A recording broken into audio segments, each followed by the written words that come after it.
Hey guys, Robert and Ingrid here, and we're about to go see Joker. You excited? I am excited. I've heard a lot of good things about this movie from people from all walks of life. Which is good, yeah, and I'm at least grateful from everything I'm hearing is that all those critics and everything, just what we saw, just a whole bunch of much ado about nothings. But yeah, I'm looking forward to this. I'm not expecting this to be faithful from every to the comics, obviously, but I hope as long as it tells a good story and it feels like it could be one of Joker's many origins, I'll be happy. So long as it tells it well. If it ends up being one of those cases where you look at it and you're like, wait, how we get here to there? Then I'll be pissed. But from what I'm hearing, that won't happen.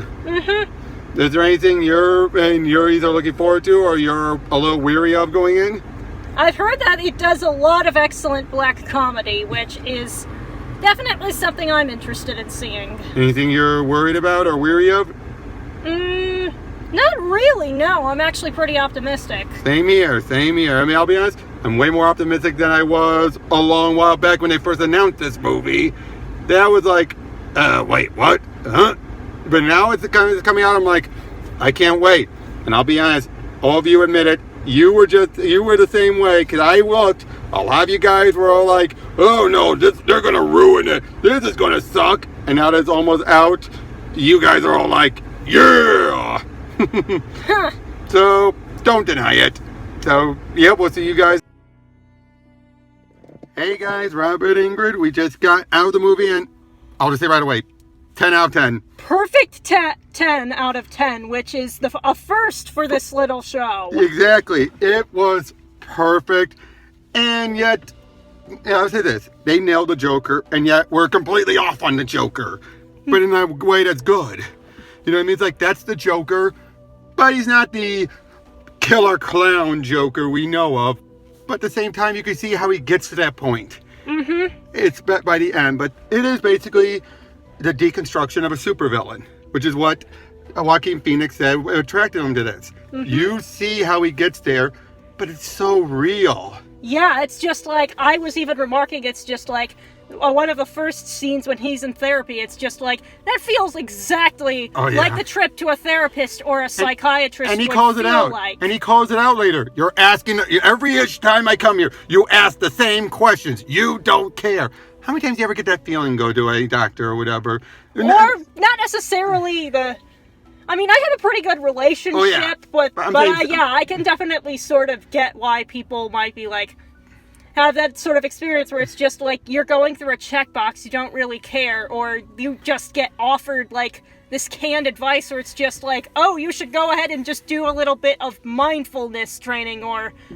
Yeah, but it's basically throughout all of this, Arthur Fleck, that's the guy who's Joker. The spoiler review, we cannot talk about the good stuff without bringing spoilers into it. Exactly. First of all, let's make this very clear. Could this fit with a Batman thing? I mean, despite the obvious, I could see that.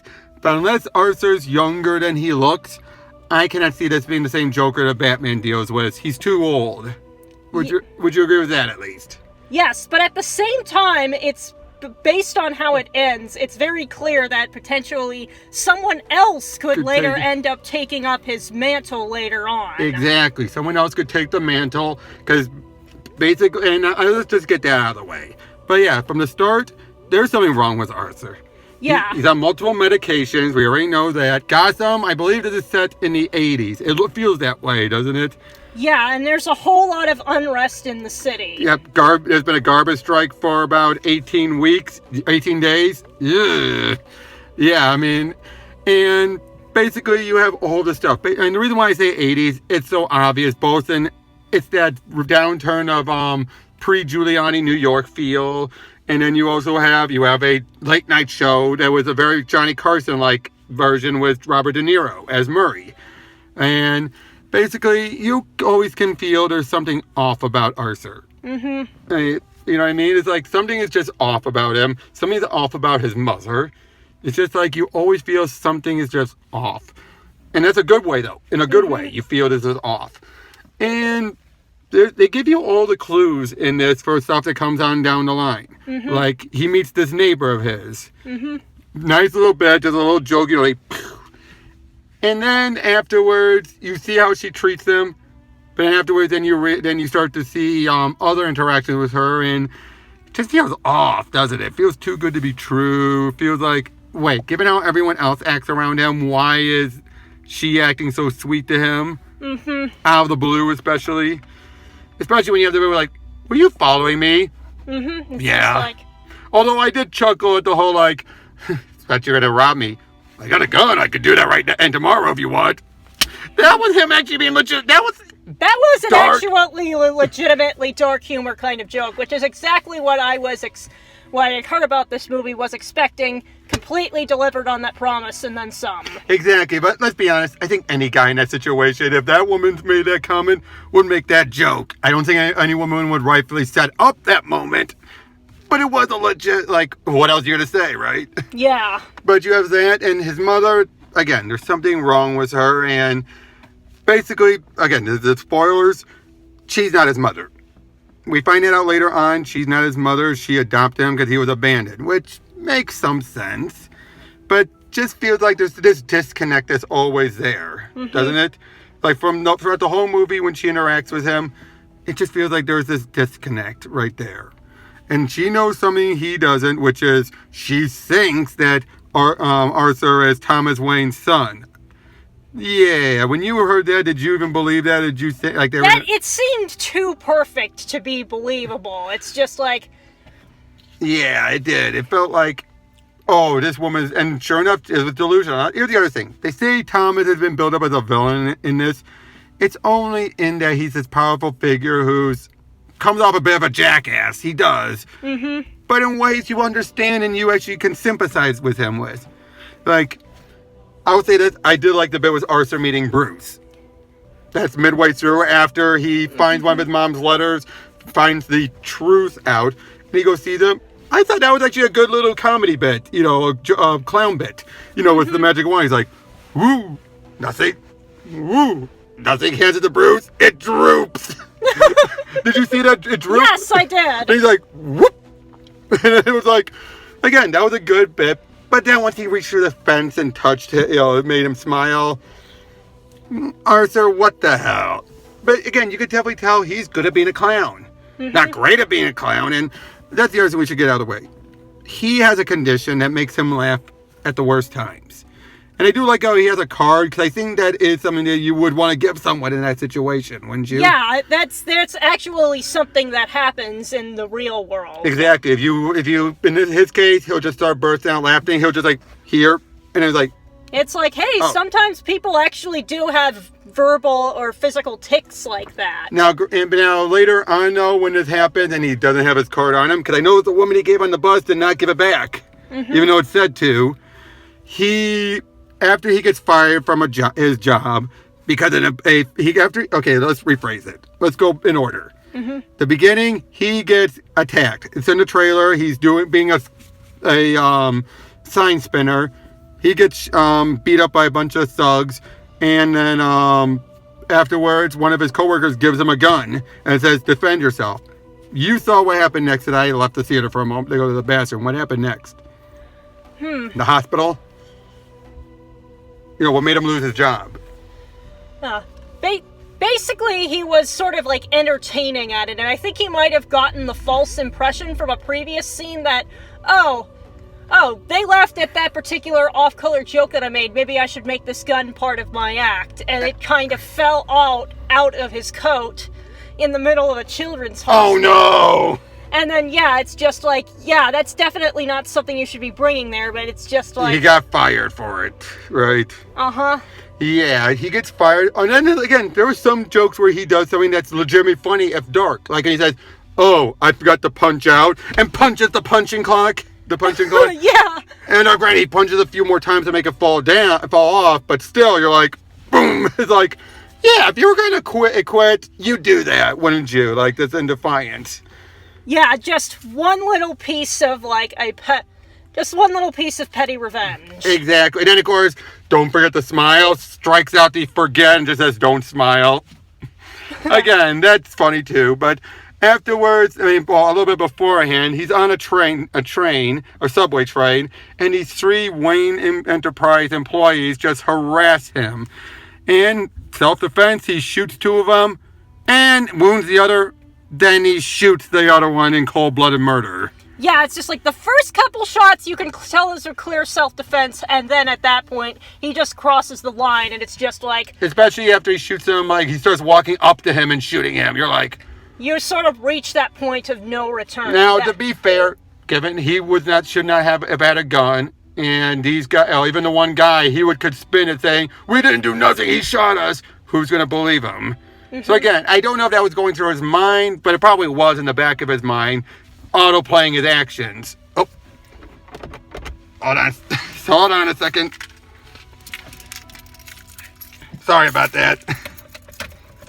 Okay, come on. There we go. But yeah, and then you just have all the other stuff going on, as we build up. Because of that shooting, things start to escalate in Gotham. Yeah, as it turns out, a lot of the people with the unrest actually liked that these people in the corporation got shot, so they kind of ended up adopting these clown masks as kind of. And it doesn't help. And it doesn't help that Thomas says they're a bunch of clowns. Mm-hmm. Now, of course, I do like the beat says, "What kind of society are we in if someone doing this stuff in a mask?" I'm like, irony, given what Bruce would do. But then, as it went further on, again, society's deteriorating, and the best part of it is he was the instigator. But he really didn't do much else afterwards until near the end. Yeah, it's just like the tension was already there. He just happened to be in the right place in the right time. But with the wrong mind. Mm-hmm. And that kind of ended up having sort of a positive feedback loop where that ended up feeding back into things, because it's just like, well, I've been treated like crap by everyone else, but suddenly, now that this whole thing is happening, people actually care about me. He does. And I like the bit where he sees a artist rendition of the killer, and it's like basically like a monster clown, and he goes, ah, I mean. But as it goes on, he then, everything, because of all that, they shut down social services, so he doesn't have access to his meds anymore. Mm-hmm. Now, of course, beforehand, he was already starting to hallucinate a little bit, but it gets worse, and he starts to deteriorate. But as it does, he starts to feel happier. Mm-hmm. Then he confronts first Alfred, and then Thomas, and that's when he finds the truth out about his mom. Mm-hmm. And then he goes to Arkham, and then he finds out the truth further there. Mm-hmm. And he snaps. Mm-hmm. Because not only is she not his mom, he was abused by her boyfriend. Now, of course, you can see the look on her face. She was just as abused. But when you mention how he got hit to the head, you wonder, is that why he has this nervous tic? Because of brain damage? Yeah. Yeah, or because of, psychological damage caused by the beatings. Mm-hmm. Either way, though, it just goes downhill from there. Then, now, again, like I said before, Thomas is a bit of an ass. But, again, you understand, this creep guy first bothers your son, and then he comes asking you these questions, and you try and tell him, and you know what I'm saying, right? Mm-hmm. Now, earlier, he's trying to be a stand-up comedian. He fails. He bombs that night. And because of that, Murray makes fun of him on the show. I mean, okay, yeah, that happens with these stand-up shows. Yeah. A little cruel, but again, Murray doesn't know the full details. He thinks this guy's just that bad. Mm-hmm. And so they thought because he got a lot of popularity, he's asked, we want you on board. So he eventually does, after killing his co-worker when they visited him. Mm-hmm. Which led to another dark bit with the midget. He wasn't able to unlock the door, so Arthur has to go and do it for him, after he brutally stabs a guy many times. And he beats his head in. He smashed his head in, and the guy's like, huh. Now this guy was the only one nice to him, so, and did I make it clear about the girl? You think he's dating the girl, it was all hallucinations. Yeah. The whole time it was hallucinations, which I liked. It explained why everything just felt off. Why was she there when she really shouldn't be there, etc., etc. And when that reveal happened, you're like, oh shit. And you don't know what happened to her. Yeah. So by the end of the movie, you have no idea what happened to her. But eventually he goes on Murray's show, intending to kill himself. Well, actually first, there's an ordeal in the subway, which I liked. How everything seemed to go that was the point everything started to go up for him when you really think about it. In his own warped way.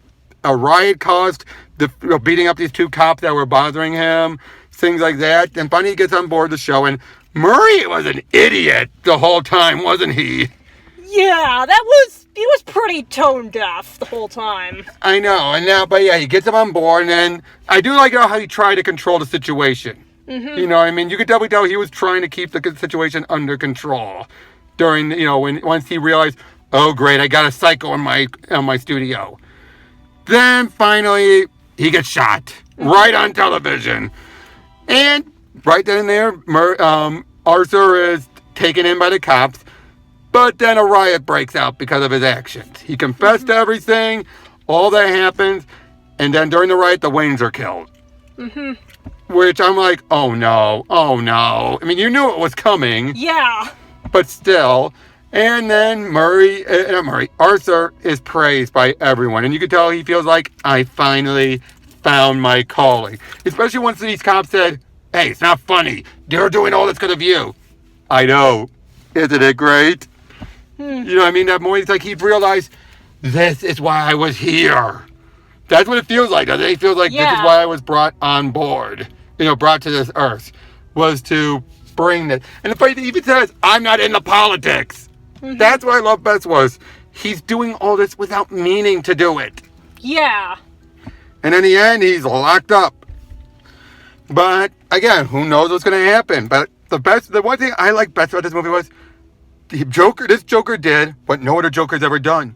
He brought insanity and anarchy to Gotham. And the other part is, he brings that nice balance between being terrifying and being funny. Wouldn't you say? Yeah, there was definitely a lot of times where I was just legitimately felt tense and just like, and I think that the use of cognitive dissonance throughout the entire movie was definitely a lot of the thing contributing to like that nervous and off feeling. Like right after Murray gets shot, you kind of go to this technical difficulties thing where there's like this cheery elevator music playing where it pans out to all of these monitors where you can just see the chaos that's starting to unfold in real time. Until you see then what happened right afterwards where he got tackled by the cops. Mm-hmm. If you look carefully, you saw one of those where he got tackled. But yeah, it's just like, and so, again, why do we give it a 10 out of 10? Because it's both a comic movie and yet an art movie. Mm-hmm. And it perfectly fits. Like, you could see it still becoming its own DC universe. It's out of continuity, yes, but it works, and yet it works on its own without being a Joker movie. Mm-hmm. It's just like, it's art that's accessible. Now, let's talk about the critics. The people who complain about it saying, oh, it's for incel culture, bullshit, like we thought earlier. Yeah. It's obvious. The reason why so many of those critics are upset, they realize the Joker crowds were Antifa. Let's be honest. That's what it was. It's like, they're the ones outraged at the upper crowd. Now, granted, this plays a little bit more, like Occupy Wall Street, where you more understand how it got to there. It's not that extreme as Antifa, but you can still make the parallel still. It's like... it's just like, I mean, they were kill the rich on a lot of those signs. Oh, exactly. Or calling them fascist and all that. When, again, it's a case where you can sympathize with Thomas. Again, he's an asshole, but he's not a villain. Mm-hmm. So, and the acting, Joaquin Phoenix was phenomenal. If he doesn't get an Oscar, I don't know. And this was not an Oscar bait movie. This was a legitimate exploration of art that you can tell that the director's like, now wouldn't this be an interesting concept? And you can just tell that there is a lot of care into expressing that. Exactly. And then, hold on, just before the lights go out again. But yeah, then you just have, again, just so much of it played out. I mean, was there anything here you wish they didn't extrapolate on, you wish they did more of? Or do you think I can't think of anything. Exactly. And again, I thought De Niro was great as Murray. I think every time he was on board, he stole the show. Mm-hmm. And I also like, actually, now I think about it, it set up the hallucinations for the girlfriend earlier when he hallucinated himself getting praise from Murray. Yeah, and it's like, it makes it pretty obvious that it's not real because you see him watching the show from from the couch in his apartment, and then suddenly he's in the studio. And then everything starts going his way. But then it makes you start to question everything else. But again, the way the things played out was the girlfriend, Sophie, it's her name.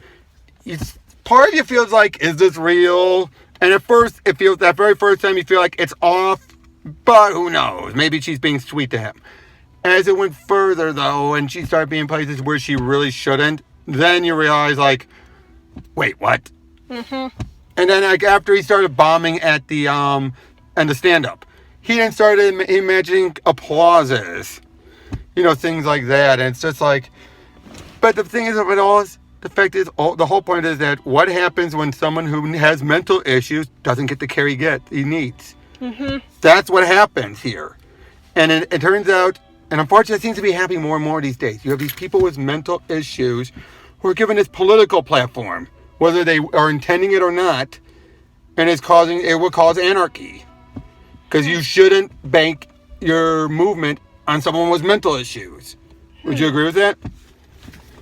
It's not even really good for the person in question, because if you end up, like, feeding delusions and stuff, it's just like...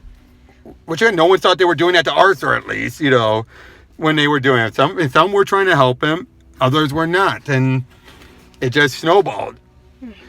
But hey, in the end, he's happy.